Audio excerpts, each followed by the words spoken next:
আসসালামু আলাইকুম। আমি বর্তমানে এখন অবস্থান করছি রাজশাহী সিরোইল ঢাকা বাস টার্মিনালের সামনে। এখন সময় সকাল ৯টা ১৫ মিনিট। আপনারা দেখছেন যে রাজশাহী থেকে দূরপাল্লাগামী যে সকল পরিবহন রাজশাহী থেকে ছেড়ে যায় সমস্ত কাউন্টারই বন্ধ রেখেছে মালিকপক্ষ। এতে করে যাত্রী সাধারণের একটি ভোগান্তির সৃষ্টি হয়েছে। যেহেতু রাজশাহী থেকে দূরপাল্লাগামী কোনো পরিবহনই চলাচল করছে না, এতে করে দেখা যাচ্ছে সাধারণ যাত্রীদের একটি তীব্র থেকে তীব্রতর একটি ভোগান্তি সৃষ্টিতে পড়তে হচ্ছে। আসলে আপনারা দেখতে পাচ্ছেন যে একতা কাউন্টারের সামনে একটি গাড়ি রাখা হয়েছে। বর্তমানে রাজশাহী থেকে ঢাকাগামী একতা ট্রাভেলসই নিয়মিত চলাচল করছে। যদিও সীমিত আকারে একতা ট্রাভেলস রাজশাহী থেকে ঢাকাগামী চলাচল করছে।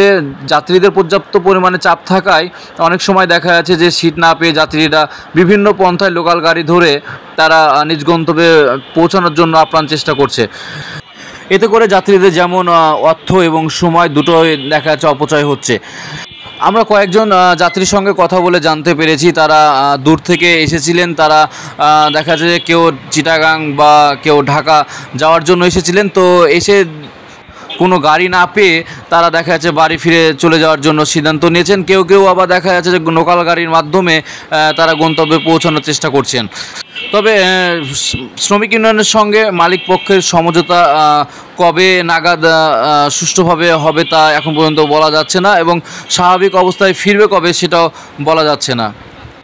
আপনারা লক্ষ্য করে দেখবেন যে একতা কাউন্টারের সামনে যেহেতু একটাই গাড়ি চলাচল করছে এবং সেই জায়গাতে পর্যাপ্ত পরিমাণে ভিড় রয়েছে যাত্রীদের, বাকি সমস্ত কাউন্টার বন্ধ থাকার কারণে যাত্রীদের ভোগান্তি সৃষ্টি হয়েছে আরও বেশি।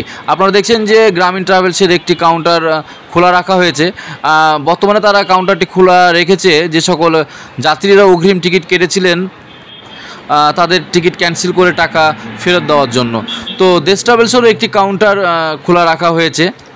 দেশ ট্রাভেলসের কাউন্টারটি সেরিকালচার গেটের অপোজিটে।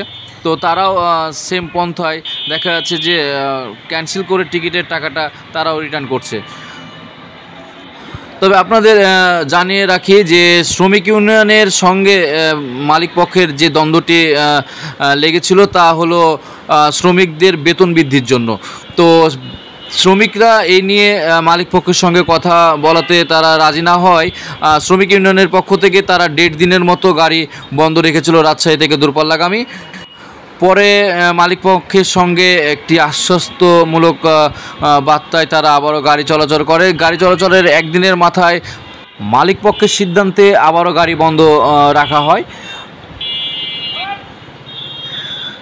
তো বর্তমানে রাজশাহী থেকে দূরপাল্লাগামী আসলে যে সকল পরিবহন রয়েছে তাদের সেবা জনসাধারণ আবার কবে ফিরে পাবে এ সম্পর্কে কোনো সম্ভাবনাও ডেট বা সময় এখন পর্যন্ত আমাদের জানা নেই।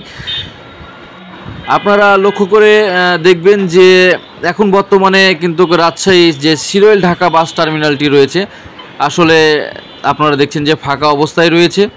আপনারা অন্য অন্য সময় দেখা যাচ্ছে যে এখানে অনেক পরিমাণে যানজট মানুষেরা আনাগোনা লেগে থাকতো, এখন বর্তমানে থমথমে অবস্থায় পরিণত করছে, পুরাটাই ফাঁকা।